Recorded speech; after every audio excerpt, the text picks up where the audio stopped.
खिचड़ी का आपको नमस्कार। इस पल्स ऑफ विजडम सीरीज की अगली छठी कहानी है opportunities are waiting for you. अवसर, मौका इंतज़ार कर रहे हैं। The Chinese call luck is opportunity and they say it knocks every day at your door. तो चाइनीज़ में जो भाग्य है उसको अवसर कहते हैं, वहाँ पे नसीब नहीं कहते हैं, फेट नहीं कहते हैं, अवसर कहते हैं। जैसे you must to let him in greet him make friend and walk together says B गिल्टलसन। एक बार की कहानी है। चाइना में एक राजा हुए, उनका पुत्र था, बड़ा ऐशो आराम में जीता था, सब सेवा सुविधा उसको प्राप्त थी। वो आलस्य में जीता था और उनके पिताजी उनको बहुत डांटते थे, क्या बर्बादी कर रहा है जीवन की, तेरे से कुछ होता नहीं ये वो।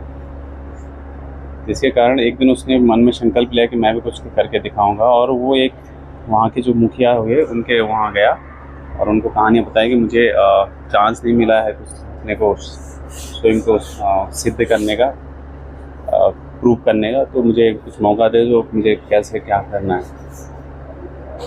तो मैंने सोचा, बोला ठीक है अभी जाओ, कल तुम्हें मौका दूंगा, मैं अवसर दूंगा। वो गया, बड़ा खुश हुआ, कल से मुझे काम मिलेगा, मैं भी अपनी योग्यता साबित करूंगा।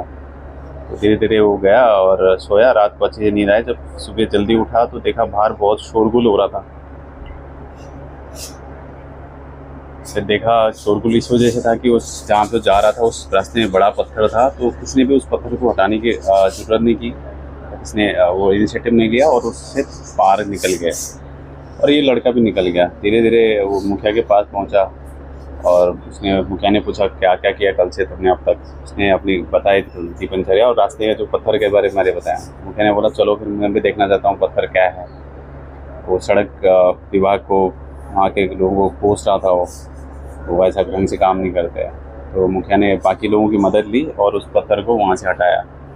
तो नीचे लिखा था कि ये बहुत पैसों की गठरी थी, बहुत इनाम था उस पत्थर के नीचे। तो उसने वहाँ पे लिखा हुआ था, एक संदेश था कि आपने बहुत अच्छा काम किया है, ये अपॉर्चुनिटी, ये अवसर आपको मिला है, ये इनाम आपके लिए है।